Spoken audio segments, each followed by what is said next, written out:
Hey guys, it's Charlie here with you, and I'm going to be showing you around the Bailey Adamo on your handover video. So to get under the bonnet, twist to the left, then to the right, and as you twist to the right, you can then lift up the bonnet. Now that just there is you're connected to your positive on your vehicle battery, so that's the terminal we need to be connecting a positive to if we're going to charge or jump start the engine at any point. We've got the windscreen top up over here, your oil top up there, your dipstick is just below over here, and then we've got the coolant for the vehicle, which is on the right hand side, and the steering fluid, which is on the left hand side. So all nice and easy to get to. Dropping the bonnet down again, just open up the cab doors with the top button on the key. And the reason I'm doing that is to show you your safe, easy fill diesel fill up point, and then below that you've got your fill up for the AdBlue. Now AdBlue, typically once you fill it up, it takes around 10 litres and it will do you for another 4,000 miles on average. On your clocks on the computer screen in front in the cab, you can check out how many the range on your AdBlue to make sure and see just how much you've got till you get to zero, just like you can with your diesel and your miles. Then we've got the hookup point, which is just here. So the vehicle is plugged in at the moment, and what this is going to do is this is going to power all your high powered electrical systems in the vehicle along with charging the batteries up. So you will get more out of a motorhome with the hookup lead in. Now when I say high powered electric systems, I mean things like the boiler, the heater, the fridge has a main setting which is on this, and any socket that relates to the sockets that you get into your own household will be powered by this lead. Further down to that, we've got the toilet cassette. Now to empty the cassette, we push the two buttons in, drop the hatch, the little orange bit should be in that little recess, pick it up like so to bring it out of the recess, and there's a handle on top so we can carry the cassette over to a designated emptying area. You then want to twist this round, get the cap off the end like so, and quite literally tip out the remnants of the cassette. We then can use the actual lid itself as a measuring beaker, ounces and mil, and you want to fill this up with your blues and tip it back into the cassette, not only to keep the smells fresh but also to break down any solids that are in there, making it easier to empty. Pushing it back in, we need to make sure that orange clip is behind its retainer. When we come round to the near side garage door, opening that up, you can push the clip into the retainer over there. These little vents here are obviously for ventilation in the vehicle. We've got some power sockets. Any socket looks like that works off your leisure battery. Any that looks like that needs the mains hookup lead putting in. The reason I brought you into the garage is because behind here is this, your boiler drain valve, and that is how you're going to drain off the boiler in the motorhome. The garage is by the by, you know, it's a garage. You fill it up, put all your stuff in. You've got your tie down points, you've got your infill cushions, awning wind out tool, hookup lead, hose pipe, inflation kit, cab mats, the fill up hose pipe, a pedal lock, the strengthener for the awning, which is the rafter, and I think there's also a steering wheel lock as well in there. So full of gummins, all there ready for you to load up. The bike rack's obviously quite obvious. Reverse camera, all we say is don't get too close with the jet wash. You can adjust that reverse camera to look further down if you did want to, or further up. Round to this side of the garage, just again more storage. There's your hose pipe to fill up with a little adapter in there to plug into a normal socket, and there are the mats, and that there is your inflation kit.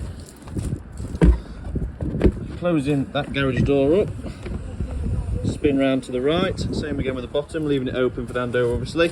That's where we fill the water up. With that hose pipe in the back of there, you push it into that connector and onto a normal hose pipe or a tap outside, and that is going to then fill up the fresh water tank. You've got a 95 litre fresh water tank, and you can obviously go on the control panel inside to keep an eye on how much water's in the tank so we know when to turn off the hose pipe.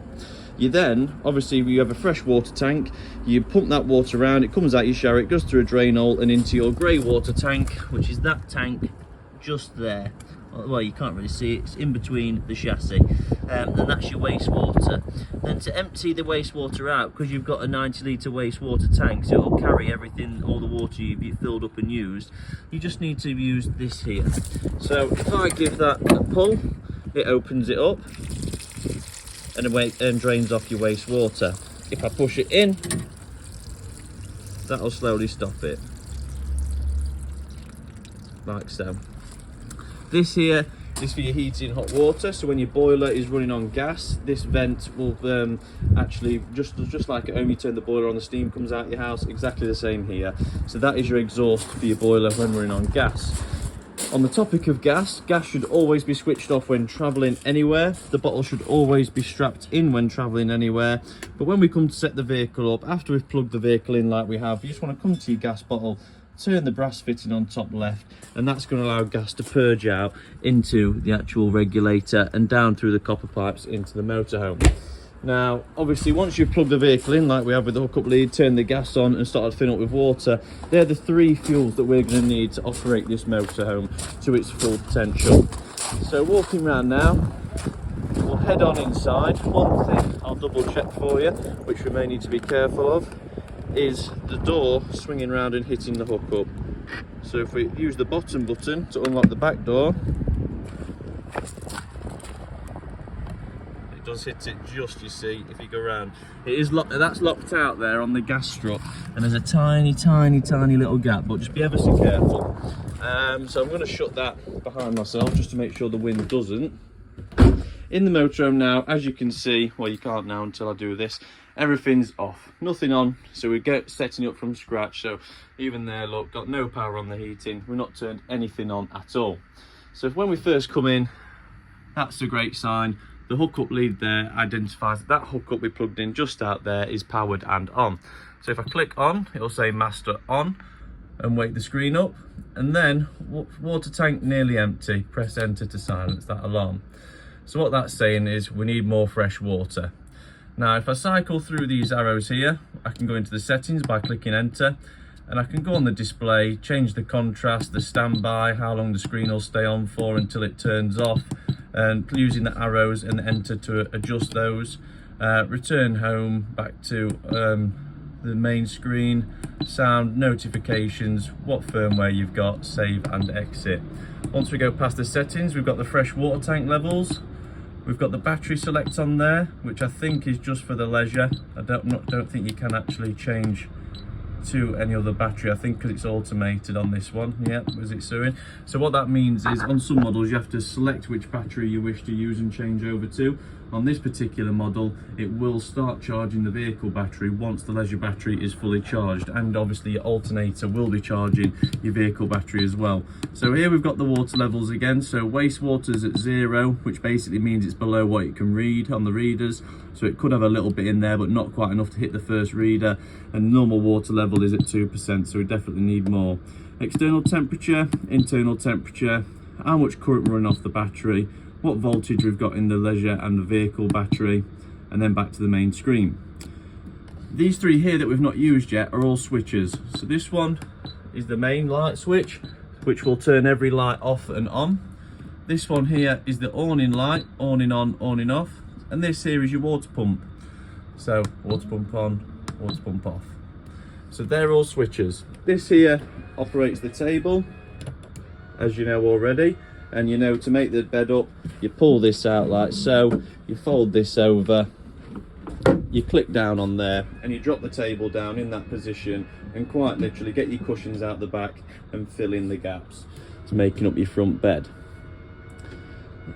Once that's all the way back up, these here are light switches. So the one on the right does your front lounge, the one on the left does the higher up lights in your front lounge. This one does singularly just that light, and this one on the left does your kick lights. This here will work off your leisure battery, so we can charge off of USB from the leisure. To turn your fridge on, hold this button, and this is your startup sequence. It's then going to start straight on gas. If I hold this button in, it'll start flashing, to which then I use the arrows to navigate which power source I wish to use. A is automatic, that's the hookup lead I showed you outside, that's your vehicle battery, and that's gas. So for the sake of demonstration, we'll put it on the hookup, and then we've got to choose a temperature all the way from 1 through to 5. Right, fridge controls then. You've got A, hookup, battery and gas. A is automatic, and it'll always choose the hookup first if you've got it on A mode. So if I hold this in, you'll see now, if I click on A and click, and click again, it goes straight to hook up. If I unplug the vehicle whilst it's on A mode, whilst with the gas still on, it'll flick over to gas on its own. If I then turned off the gas bottle and started the engine, it'd flick to battery on its own. So automatic's going to choose all the power sources for you, favouring the hookup first, gas second and battery third.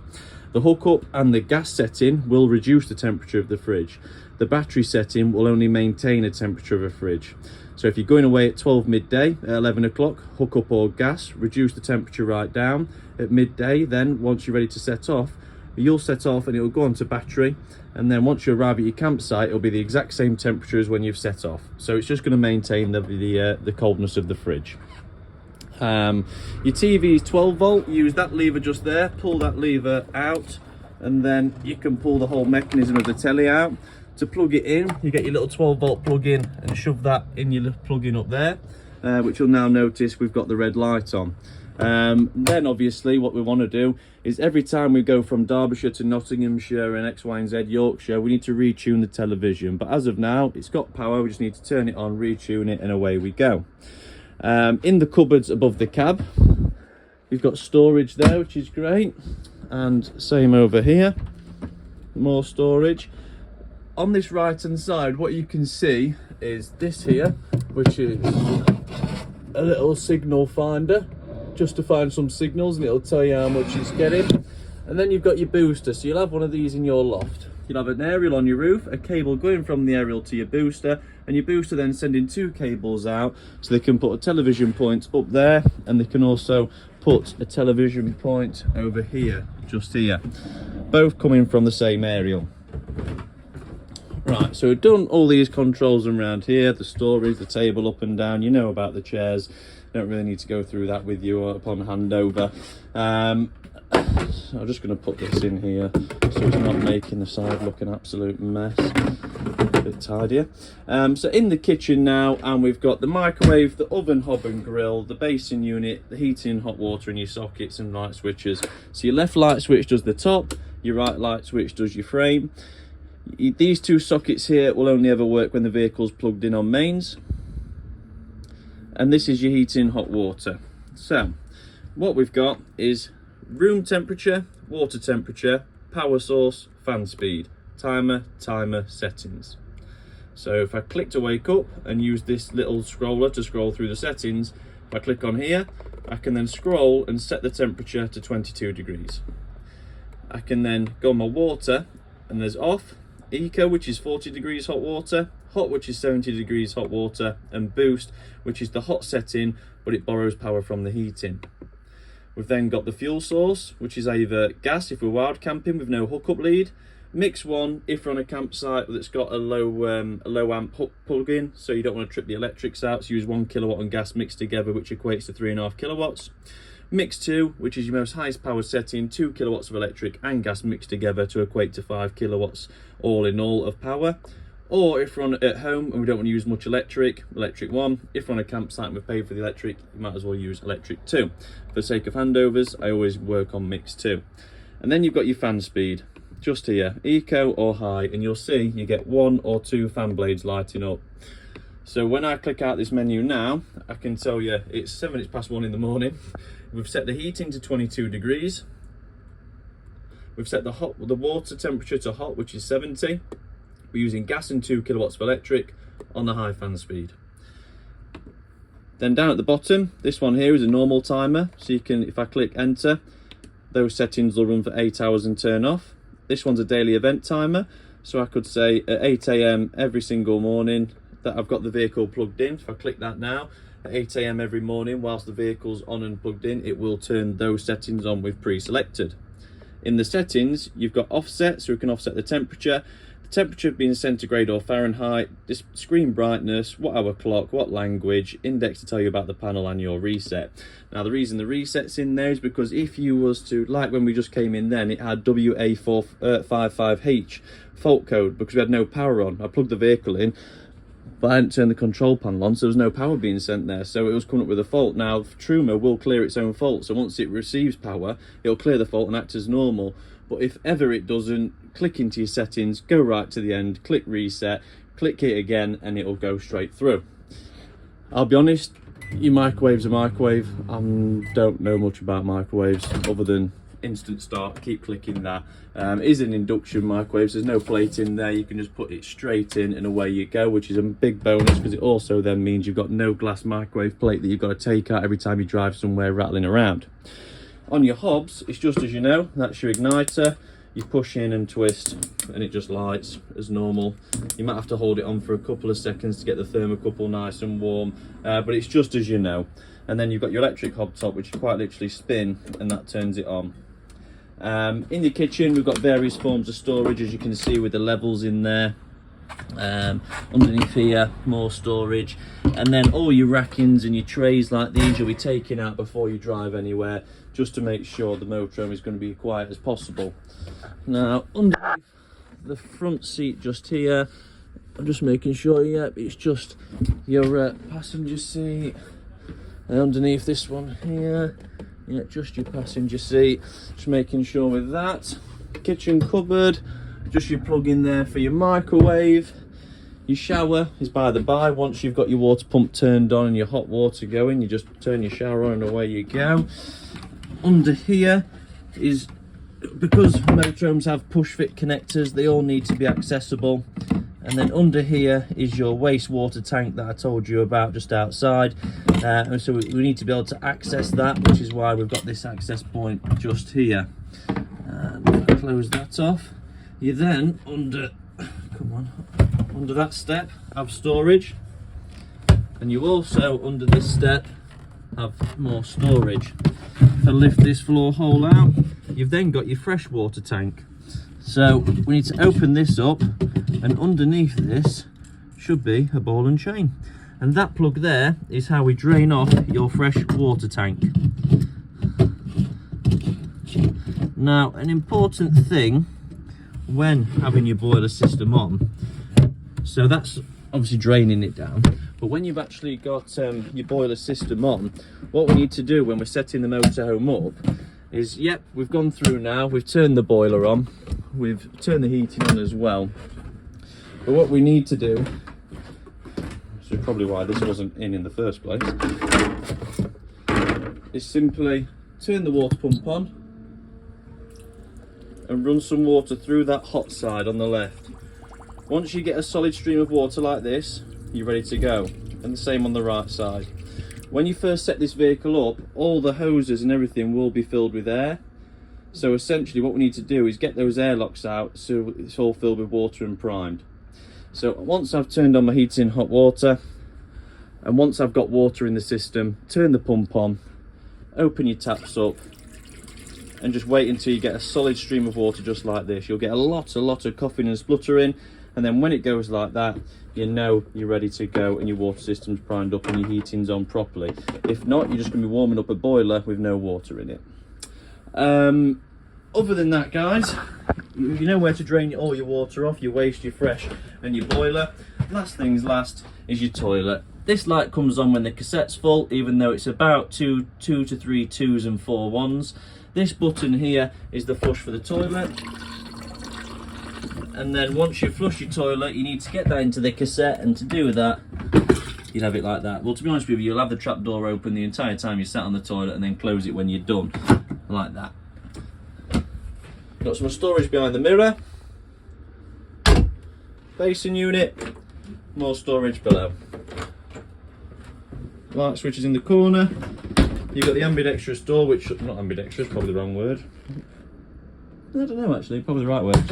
That closes on both sides, so you can lock it all off completely and separate the front to back. And that's about it, guys. Looking forward to obviously having you over. I know the cab's just a forward cab, very self-explanatory. We've got everything on and cooking and ready, and we look forward to seeing you soon.